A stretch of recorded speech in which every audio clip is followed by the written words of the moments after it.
Sabemos que a química está presente em todo o nosso dia a dia e que por trás de tudo que conhecemos a respeito estão profissionais que nos ajudam a entender como tudo isso funciona, mas é claro que nem sempre todas as nossas dúvidas são respondidas.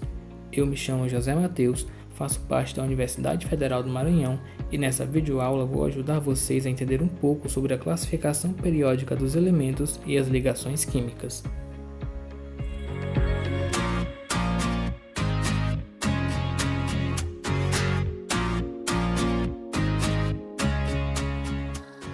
Antes de começar, é importante falar que todo o conteúdo explicado nesse vídeo tem como base o livro de Química Geral por Ricardo Feltri, de edição número 7.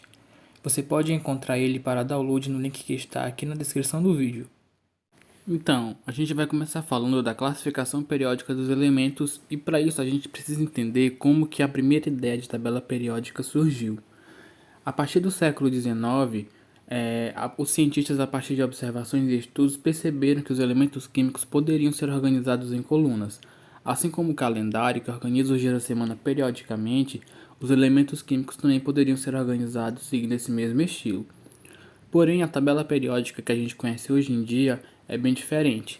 A primeira tabela periódica elaborada, na verdade uma das primeiras, não tinha a mesma quantidade de elementos que a nossa possui hoje em dia, porque esses elementos foram sendo descobertos ao longo dos anos. Vamos falar agora da organização da tabela periódica. E de acordo com essa organização, o número atômico de cada elemento sempre aumenta de 1 em 1. Aqui no caso do hidrogênio, você consegue reparar que o número atômico é 1. Passando para o outro lado, no hélio, o número atômico já muda para 2 e vai aumentando gradativamente. Aqui abaixo da tabela, a gente consegue ter um tipo de resposta para poder identificar cada um desses elementos. Esse daqui no meio é o símbolo. Vou estar usando aqui como exemplo o césio. O símbolo do césio é Cs. Na parte superior você consegue identificar o número atômico. Aqui 55. Na parte inferior a massa atômica. Aqui 132,9. Do lado direito você consegue identificar os elétrons nas camadas. E do lado esquerdo você identifica o nome do elemento. A tabela periódica está organizada da seguinte maneira. Em 7 períodos e 18 famílias. E se você sabe o período que um elemento se encontra, você também sabe o número de camadas que esse elemento químico tem. Por exemplo, se o elemento químico estiver no sexto período, no caso aqui do césio, significa que os elétrons dele se distribuem até a sexta camada desse átomo.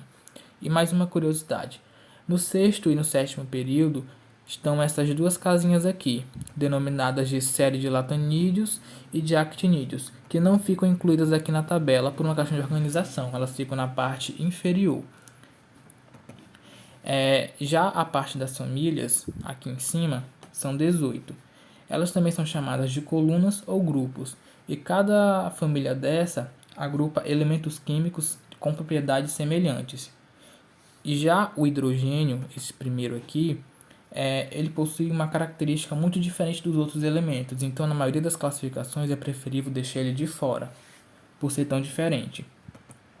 Na tabela periódica, todas as colunas A, no caso essas duas aqui, e toda essa parte aqui, são consideradas as mais importantes. Esses elementos são chamados de elementos representativos. Agora a gente vai fazer a repartição da tabela para saber como cada grupo de elemento está dividido aqui. A gente pode perceber que os elementos representativos são denominados pelas colunas 1A, 2A e da 3A até a 8A. Esses são os elementos representativos. Já da coluna 3B até a coluna 2B ficam os elementos de transição. Só que tem um detalhe, aquelas duas casinhas aqui embaixo que eu mencionei antes, com 15 elementos cada, já são considerados elementos de transição interna, que são a série dos lantanídeos e a série dos actinídeos. Agora a gente vai partir para uma outra classificação. Percebam que da coluna 1A até a coluna 5A, os elementos são considerados metais. Lembre-se também que aquelas duas casinhas de 15 elementos cada, que são a série dos lantanídeos e a série dos actinídeos, também são considerados metais. Entre a coluna 3A e a coluna 6A tem os elementos semimetais. Entre a coluna 4A e a coluna 7A temos os não metais. E a coluna 8A completa são os gases nobres. Lembre-se também que o hidrogênio, por ele ser tão diferente dos outros elementos químicos, ele é deixado de fora dessa classificação, tanto que nesse quadrado e no outro ele também estava em branco. Agora, resumindo tudo, da tabela periódica temos 112 elementos considerados. Desses 112, 87 são os metais, 11 são os não metais, 7 são os semimetais e 6 são os gases nobres. E chegamos na parte onde vamos falar das propriedades periódicas e aperiódicas dos elementos. Bom, as propriedades periódicas são aquelas que ocorrem à medida que o número atômico de um elemento químico possa aumentar. E podemos citar como alguns exemplos a energia de ionização, a densidade e a temperatura de fusão e ebulição. Já as propriedades aperiódicas são aquelas onde os valores das propriedades variam à medida que o número atômico aumenta. E podemos citar como um exemplo o índice de refração. Veremos agora como identificar propriedades periódicas. Em alguns objetos do nosso dia a dia, podem possuir perfis periódicos, ou seja, de repetições, como por exemplo em uma faca de cortar pão, que tem esses dentes aqui em cima que se repetem, são chamados perfis periódicos. Ou por exemplo em uma corrente, que possui elos que formam repetições, também chamadas de perfis periódicos, ou seja, no nosso dia a dia encontramos objetos que têm ligação direta com a química. Olhando para esse gráfico, a gente já consegue ter uma noção de como que essa propriedade funciona diretamente nos elementos. Aqui acima diz o seguinte: por exemplo, fazendo-se o gráfico do número de elétrons na última camada eletrônica em função do número atômico do elemento, teremos para os 20 primeiros elementos o resultado abaixo. Então percebam que aqui na vertical nós temos o número de elétrons na última camada eletrônica. Percebam que esse número ele aumenta, criando essa repetição. E essa repetição que é a chamada propriedade periódica. Visto como identificar uma propriedade periódica, veremos agora como identificar uma propriedade aperiódica. E logo aqui acima fala o seguinte: há, contudo, algumas propriedades cujos valores só aumentam com um número atômico e outras cujos valores só diminuem. São as chamadas propriedades aperiódicas, das quais destacamos: o número da massa sempre aumenta com o aumento do número atômico, conforme o gráfico seguinte. Então percebam aqui que conforme o número atômico aumenta, o número da massa também. E é esse aumento aqui, em amarelo, que a gente chama de propriedade aperiódica. Lembrando que também pode ser o contrário, ele pode estar diminuindo, e tanto um como o outro é conhecido como propriedade aperiódica. Partindo para um outro assunto, vamos falar das ligações químicas, que em específica são as chamadas ligações intramoleculares, ou seja, que ocorrem dentro da molécula. Podemos definir também como sendo as ligações que vão unir um átomo ao outro para que aconteça a formação de uma molécula. São elas a ligação iônica, a ligação covalente e a ligação metálica.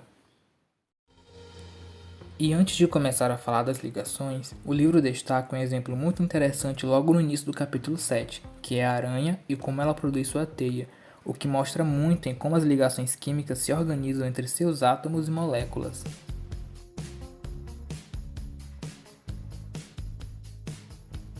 A liga da teia pode ser mais leve que o algodão e mais elástica que a borracha, e em dimensões iguais pode até mesmo ser mais forte que o aço. Em seu abdômen, a aranha possui glândulas que produzem os componentes básicos dos fios da teia, feitos de proteínas, e cada glândula dessa produz os componentes em proporções diferentes, o que gera fios com propriedades bem distintas. Um dos componentes dos fios da teia tem átomos que se ligam com tanta força que formam cristais microscópicos muito duros. E os átomos desse componente fazem ligações mais fracas e resultam em um material irregular e elástico.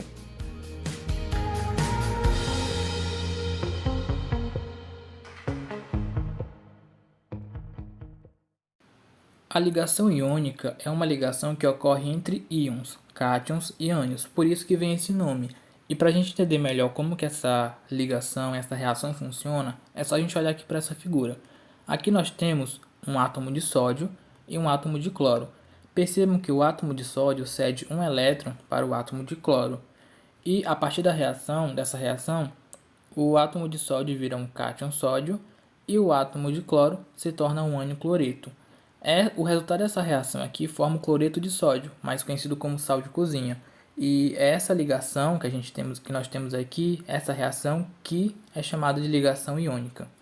E como vimos na figura anterior, podemos citar como exemplo de um material que possui ligação iônica o próprio sal de cozinha.